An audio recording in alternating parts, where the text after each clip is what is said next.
श्री कृष्ण कहते हैं कि अगर आज तुम्हारा जीवन पूरी तरह बिखरा हुआ लग रहा है, अगर हर सुबह आंख खुलते ही दिल पर कोई अनजाना सा बोझ उतर आता है, अगर तुम्हें लगने लगा है कि भगवान ने तुम्हें भीड़ के बीच अकेला छोड़ दिया है और मन बार बार वही सवाल दोहराता है कि मेरे साथ ही ऐसा क्यों, तो जरा ठहर जाओ, भागो मत। इस सवाल से डरकर आंखें मत चुराओ, क्योंकि यह प्रश्न कोई अभिशाप नहीं है, यह एक संकेत है। भगवान कभी किसी को यूं ही नहीं तोड़ते। वे हथौड़े नहीं हैं, वे कुंभकार हैं। कुंभकार मिट्टी को तोड़ता नहीं, वह उसे आकार देने से पहले नरम करता है। वह उसे घुमाता है, दबाता है, मोड़ता है, ताकि वही साधारण मिट्टी एक दिन उपयोगी और सुंदर पात्र बन सके। जो आज तुम्हें टूटना लग रहा है, वह दरअसल तुम्हारे पुराने अहंकार का गिरना है, पुरानी पहचान का बिखरना है। वह रूप है जो तुम्हें आगे बढ़ने से रोक रहा था और जिसे हटाना जरूरी था। तुम्हें लग रहा है कि सब कुछ छिन गया, लेकिन सच यह है कि जो गया वह बोझ था और जो बचा है वह असली तुम हो। जब तक यह समझ नहीं आती, जीवन सजा या जैसा लगता है, लेकिन जिस दिन यह समझ जाग जाती है, उसी दिन दुख शिक्षा बन जाता है और आंसू आंखों को नहीं, आत्मा को धो देते हैं। याद रखना, जिसे भगवान नया बनाना चाहते हैं, पहले उसे खाली करते हैं, और खाली होना हार नहीं, तैयारी है। शांत हो जाओ, यह अंत नहीं है। यही वह क्षण है जहां से तुम्हारा असली जीवन शुरू होता है। भगवत गीता में श्री कृष्ण कहते हैं कि हमने ईश्वर को अपनी इच्छाओं की सूची सौंप दी है, मानो वे हमारे जीवन के नहीं बल्कि हमारे मूड के सेवक हों। जब हम हालात हमारे मन के अनुसार चलते हैं तो होठों पर भक्ति आ जाती है, और जब जिंदगी जरा भी अपनी धुन बदल ले तो वही मन फुसफुसाने लगता है कि भगवान से भूल हो गई। यहीं हम चूक जाते हैं, क्योंकि श्री कृष्ण सहमति नहीं खोजते, वे समझ रचते हैं। वे हमारी पसंद नहीं देखते, वे हमारी प्यास पहचानते हैं। जो चीज आज तुम्हें मीठी लग रही है, हो सकता है वही कल तुम्हारे भीतर जहर बन जाए, और जो आज कड़वी है वही कल तुम्हारी रीढ़ बन सकती है। हम सुख को पुरस्कार समझ बैठे हैं और कष्ट को सजा, जबकि कृष्ण की दृष्टि में सुख विश्राम है और कष्ट अप्रशिक्षण। भगवान हमें वह नहीं देते जो हम मांगते हैं, वे वह देते हैं जिससे हम बड़े होते हैं, जिससे आत्मा फैलती है, अहंकार नहीं। इसलिए बार बार वे तुम्हारी प्रार्थना सुनकर भी मुस्कुरा देते हैं और कहते हैं अभी नहीं, क्योंकि अभी तुम इसे संभाल नहीं पाओगे। तुम जिसे सफलता कहते हो, अगर वह समय से पहले मिल जाए तो तुम्हें भीतर से खोखला बना देती है, और जिसे तुम असफलता कहते हो वही तुम्हें भीतर से अडिग बना देती है। श्री कृष्ण कभी गलती नहीं करते, वे बस तुम्हारे जीवन का नक्शा तुमसे ज्यादा अच्छी तरह जानते हैं। इसलिए भरोसा रखो, जो हो रहा है वह सुविधा के लिए नहीं, परिवर्तन के लिए है, और परिवर्तन हमेशा पहले चुभता है फिर चमकता है। भगवान श्री कृष्ण का कार्य कभी घोषणाओं में नहीं होता। वे अपने फैसले न तो अखबारों में छपवाते हैं और न ही तुम्हारे कानों में फुसफुसाते हैं। वे परिस्थितियों की भाषा में बोलते हैं। कभी किसी अपने को अचानक दूर कर देते हैं, कभी उस रास्ते को बंद कर देते हैं जिसे तुम जीवन मान बैठे थे, और कभी बिना बताए तुम्हें ऐसी दिशा में मोड़ देते हैं जिसके लिए तुमने कभी प्रार्थना तक नहीं की थी। तुम सोचते हो वो उल्टा क्यों हो रहा है, लेकिन सच यह है कि सब भीतर से सही हो रहा होता है। भगवान जब काम करते हैं तो तुम्हें समझ नहीं आता, क्योंकि वे तुम्हारी सोच से नहीं, तुम्हारी संभावना से काम लेते हैं।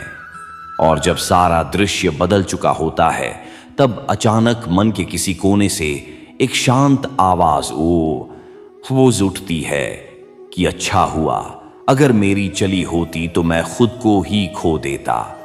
महाभारत का युद्ध दरअसल तलवारों का संघर्ष नहीं था, वह भीतर के भय की लड़ाई थी। अर्जुन युद्ध से नहीं डर रहा था, वह इस डर से कांप रहा था कि जो होगा उसे वह सह पाएगा या नहीं। ठीक वैसे ही जैसे आज का इंसान कर्म से नहीं परिणाम की तस्वीरों से डरता है। अर्जुन चाहता था पहले भरोसा, पहले गारंटी, पहले आश्वासन, लेकिन श्री कृष्ण ने उसे सांत्वना नहीं दी। उन्होंने उसे स्वतंत्रता दी। उन्होंने कहा, तुम्हारा काम लड़ना है, जीत हार मेरी जिम्मेदारी है। यह वाक्य सिर्फ युद्ध के लिए नहीं था, यह पूरे जीवन के लिए था। जो व्यक्ति हर कदम से पहले नतीजा देखना चाहता है वह कभी कदम उठा ही नहीं पाता, और जो परिणामों को ईश्वर पर छोड़ देता है वही वास्तव में निडर होकर जीता है। शांति किसी अच्छे नतीजे से नहीं आती, शांति आती है नतीजे की चिंता छोड़ देने से। श्री कृष्ण यही सिखाते हैं। जीवन को पकड़ा नहीं जाता, जीवन को जिया जाता है। कर्म करो, पूरी सच्चाई से करो, और फिर अपने मन की गांठ खोलकर भगवान को सौंप दो, क्योंकि जो अंत तुम तय करते हो वह सीमित होता है, और जो अंत भगवान तय करते हैं वह तुम्हें तुमसे बड़ा बना देता है। भगवान सुख नहीं देते, वे सहन शक्ति देते हैं, और यही बात इंसान सबसे देर से समझता है। हमने अच्छे शब्द को आराम, सुविधा और आसान रास्ते से जोड़ दिया है। हमें लगता है जिस दिन संघर्ष खत्म हो जाएगा वही दिन अच्छा होगा, लेकिन भगवान जानते हैं कि आराम शरीर को भाता है, ताकत आत्मा को चाहिए। इसलिए वे तुम्हें हर कठिनाई से बाहर नहीं निकालते, वे तुम्हें कठिनाइयों के भीतर मजबूत बनाते हैं। अगर हर बार भगवान तुम्हें बचा लेते तो तुम कभी खड़े होना नहीं सीखते।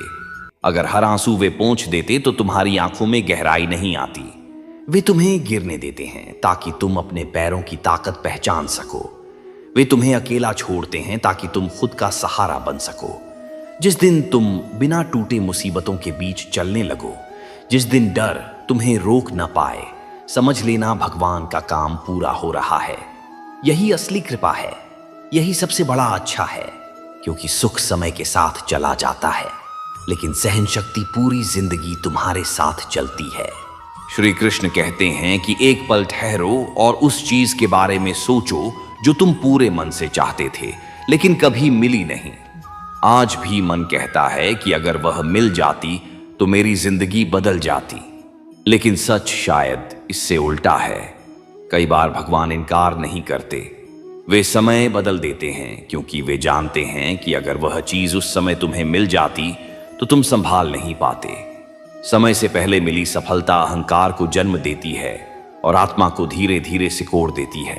भगवान देर इसलिए करते हैं ताकि पहले तुम्हारे भीतर धैर्य जन्म ले, समझ गहरी हो और कृतज्ञता जगे। जो नहीं मिला वह ठुकराया जाना नहीं था, वह एक अदृश्य सुरक्षा कवच था जो तुम्हें टूटने से बचा रहा था।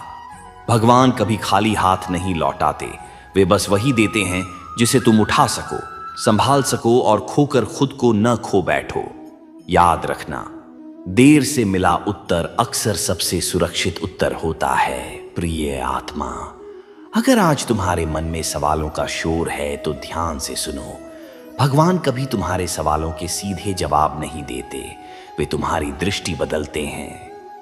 हम उत्तर चाहते हैं, भगवान समझ देना चाहते हैं। हम कारण ढूंढते हैं, भगवान चरित्र गढ़ते हैं। जब तक दृष्टि वही रहती है, हर परिस्थिति सजा लगती है, लेकिन जिस दिन देखने का तरीका बदलता है उसी दिन वही परिस्थिति दुख नहीं शिक्षा बन जाती है। जो आज भारी लग रहा है वही कल तुम्हें सबसे शांत बनाएगा। भगवान शब्दों में नहीं बोलते, वे अनुभवों से समझाते हैं। वे तुम्हें तोड़ते नहीं, वे तुम्हें तैयार करते हैं। अगर आज जीवन कठिन लग रहा है तो समझ लो भगवान तुम्हें ऊंचा उठा रहे हैं। वे गलत लोगों को हटाकर सही दिशा देते हैं। जो चला गया वह नुकसान नहीं था, वह बोझ था। तुम जो बनना चाहते हो वह तुम्हारी सोच की सीमा है, और भगवान जो तुम्हें बनाना चाहते हैं वह तुम्हारी संभावना की ऊंचाई है। इसलिए भरोसा रखो, विश्वास रखो। भगवान तुम्हें गिरा नहीं रहे, वे तुम्हें उस ऊंचाई के लिए तैयार कर रहे हैं जहां तुमने कभी खुद को देखने की कल्पना भी नहीं की थी। जय श्री राधे कृष्णा।